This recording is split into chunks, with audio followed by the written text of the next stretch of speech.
What's going on, guys? I'm Mars Built and welcome back to another Minecraft Bedrock farm tutorial video. In this video today I'm going to be showing you how to make this Nether Fungus farm, and this farm produces a ton of different materials. The materials that it produces is going to be listed as follows. If you're using a grass block, then you're going to be able to get seeds from it. You're also going to get flowers. The flowers are dependent on the block in which you build the farm, so you may get one or two or three different types. However, you are only going to be limited to those.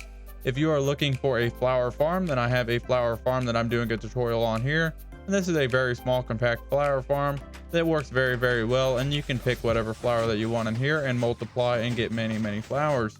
If you want even more flowers than this, then I will introduce you to the most manly flower farm on Bedrock.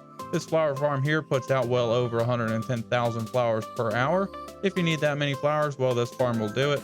And if you don't, well, I guess you can always turn them into bone meal. If you want me to visualize 110,000 flowers per hour for you, this is what it looks like. And if you want to see those coming into the chest, you can see this 10-speed hopper unloader is just about pushed to the max, keeping up with this farm.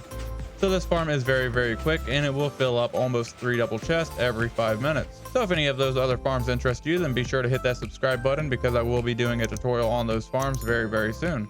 Back to what this produces. If you want any of these grass or fern bushes, you are going to have to use shears in order to obtain these, as the farm does not naturally produce these. However, it will grow them, and then you just have to harvest them with the shears.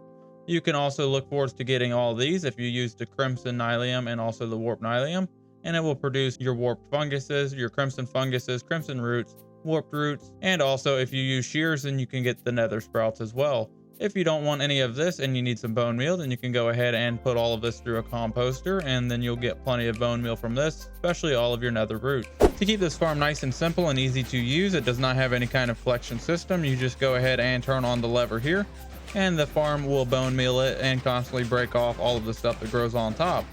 Once you're done with this, you can go ahead and turn that off, go inside of here, and just walk around, and you'll be able to collect everything that the farm drops here.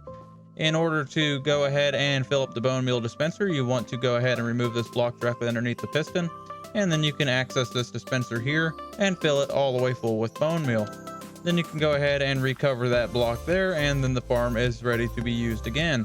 In order to change out what this farm produces, you want to go ahead and use Silk Touch and grab the blocks that you want to use. So if you want flowers and seeds and stuff, you could use that, or if you want any of your other nether stuff, you can use one of these two. Just be sure whenever you are picking these blocks up or harvesting them that you use Silk Touch, that way you don't destroy the block, and the same goes for removing them from the farm as well. Now, because these are 6 blocks away, you'll never be able to hit them whenever you're placing in blocks or removing them, but you want to go ahead and face down to that farthest piston there, and then you can just zigzag back and forth and fill this back up. It is also a good idea to go ahead and check how much bone meal you have before you cover up all this.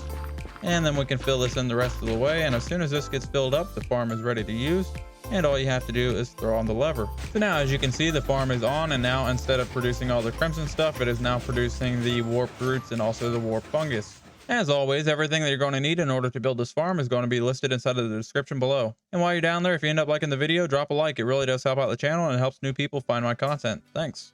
Alright guys, the first thing that you're going to want to do is mark out an area that is 7 blocks wide by 8 blocks deep. But this area does need to be chunk aligned. You can potentially do this without chunk aligning it. However, I cannot guarantee the reliability of this farm unless you absolutely chunk align it. You're going to start by looking at the very front here, which is going to be the end that is 7 blocks wide, and you're going to go all the way to the top left corner up here. You're going to turn all the way around, and then you're going to count to the right by 4. 1, 2, 3, and 4. Now you're going to count forwards by 4. 1, 2, 3, and 4, and this is going to be our center block here. We can go ahead and dig this down by 3. 1, 2, and 3. And then we can go ahead and place down a solid block here with a torch here and another solid block on top of it. Once you've done that, you're going to come back to the front of the farm, which is 7 blocks wide, and you're going to come to this left front corner here. You're going to count to the right by 2. 1 and 2. Then on the 3rd block, you're going to remove this block. Then on the 4th block, you're going to remove these 2 blocks. Then we're going to remove these 3 blocks. That way we can jump down here, remove these blocks. Then we're going to dig forward here until we run into that torch that we placed. Next, we're going to take our redstone dust, and we're going to build our redstone dust all the way over. Go ahead and replace this block with a solid block. Place redstone dust on top of it. Replace this block with a solid block, and then place redstone dust here and here. Next, we can take our redstone dust, and we're going to place redstone dust here. We're going to build this all the way across, all the way up, all the way to the left, and all the way back down. Next, we're going to remove all of these solid blocks that are inside of the center here. And once you've done that, you're going to grab your target blocks, and we're going to place in all of our target blocks just like this. Next, you can go ahead and grab your solid building blocks again, and you're going to remove the dirt going all the way around here. And then you can go ahead and fill all of this in with solid blocks to where you just removed all of that dirt from.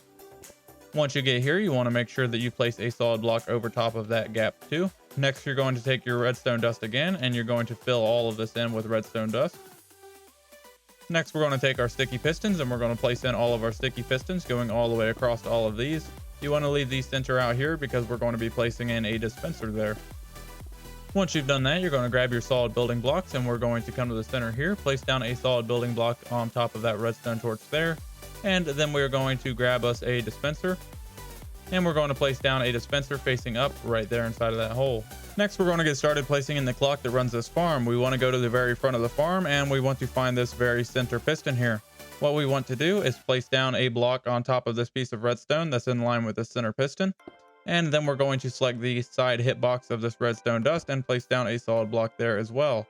Next, we're going to place down a temporary block here, a solid block to the left, remove that temporary block, then a temporary block on top, a solid block to the left and to the right, and remove that temporary block.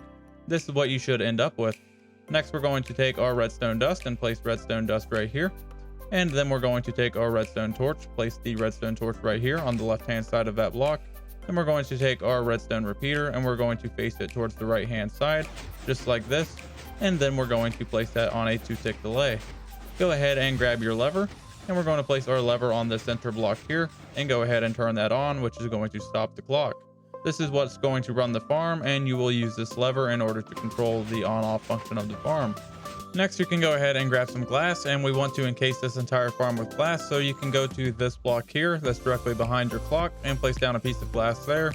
Then we're going to bring this all the way out, all the way around, totally surrounding this entire farm. Make sure that it is on the side of the piston but not above the piston. And you should have a 1 block gap between that piston and the top of it. Next, we're going to bring this up 1 additional layer all the way around. And now we're going to place down a temporary block here, a glass block here, remove that temporary block, and now we can go ahead and place a roof on this. Just be sure not to place a glass block directly above this dispenser here. Once you've done that, your dome should be complete, and again having this block missing inside of the center directly above that dispenser. Next, you want to go ahead and grab your regular piston and also your solid blocks. Go ahead and place a solid block here, then you're going to place a regular piston right there. Next, you're going to find where you want your door, and you can remove 2 blocks for your door, which I prefer to place the door right here. That way it's right next to where the on-off function of the farm is. So at this point, I can go ahead and take 2 pieces of glass and place a piece of glass here and a piece of glass here. And then I'll be able to place my door right here whenever we get to that point. Next, you can go ahead and grab whatever building blocks that you want in order to make this thing fancy looking. And you can run a strip of blocks all the way around here. And once you've done that, you need to figure out what side you want to be able to remove your blocks from. So you can go ahead and remove the side that you would like. Then you want to grab your trapdoors. And then you can place in your trapdoors going all the way across, and make sure whenever you open them up that they swing down just like that. This will give you easy access to get in here and to change out all of your dirt or grass or whatever else you need to. Next, you're going to grab a door of your choice, and you can go ahead and come in here and place the door right here. I like the door on the inside. You can place it on the outside if you wish. It's totally up to you. Then you want to go ahead and grab your redstone dust. We're going to go to this left block here. We're going to bring this redstone dust all the way across and then all the way over to power that piston. Next, if you would like, you can go ahead and grab some barrels and go ahead and come inside of here. And I'd just like to add some barrels. That way you have some easy storage in here. That way you can store the fungus or store the grass blocks, whatever you want. Now at this point, all you have to do is go ahead and place in all of your blocks. I recommend just having a chest nearby or even a barrel, and then you can just silk touch them and put them inside of that barrel until you're ready to use them. So you want to find that very, very far piston and click on that, and then you're just going to drag all the way across. Don't forget to place some bone meal inside of that dispenser, and then you're going to cover this thing all the way up entirely with whatever block you chose. And now all you have to do is go ahead and throw on that lever, and this will start producing a ton of different materials for you. Well guys, that's going to wrap up this Minecraft Bedrock farm tutorial video. I really hope that this farm helps you guys out inside of your Minecraft survival world. If you like this tutorial, then please drop a like below. It really does help out the channel and it helps new people find my content. If you like this farm and you want to see more farms like it, then go ahead and check out my channel. I have a ton of different farms on there. And if you want to see what future farms I come up with in the future, then go ahead and hit that subscribe button along with the bell notification. That way you don't miss a single upload that I make. Thank you guys so much for watching, and I'll see you in the next video. Bye.